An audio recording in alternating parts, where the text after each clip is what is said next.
Yo, what's up guys? At ngayon meron naman tayong i-check na Daikin dahil napakahina ng buga ng hangin at kulang sa lamig, nagtutulo pa ang tubig. Pero kung napapansin nyo hindi naman napupuno ang drain pan, kaya i-check natin ang amperahe at ang kanyang karga. Ayan, undercharge at nag-yellow po mga kaibigan ang kanyang suction. 2 HP pataas na aircon, nasa 1/2 ang tubo, hindi siya advisable na ganito or yung naka dito sa labas ang fittings. Dapat yung fittings niyan nandyan sa may bandang gitna. At ayan na nga po, in-explain ko lang saglit, no? Binaklas na natin mga kaibigan at ayan, nakita na natin ang grabing bara ng kanyang secondary. Yun, no? Kung makikita nyo, wala nang dadaluyan ng tubig sa kanyang gilid. At ayan po, makikita nyo, baradong barado ang kanyang secondary drain.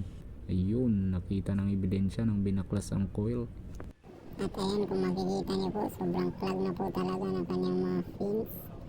Ayan na nga po, kaya binaklas natin to talaga. Ito pala, hindi po ito ng tubig o ba? Kaya nga po, kitang-kita na nga po yung ebidensya, no? Malala. Ayan, natanggal na natin yung blower, guys.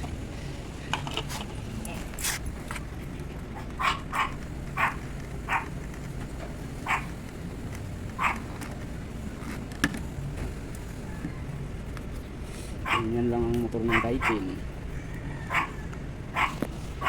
So lagi na daw tumutulo kahit bagong linis lang, no mga kaibigan. Ganyan na po ang kanyang sitwasyon. Sobrang dumi at baradong barado. Tingnan nyo naman to mga kaibigan, oh, parang nilublob sa swimming pool ng Kalabaw.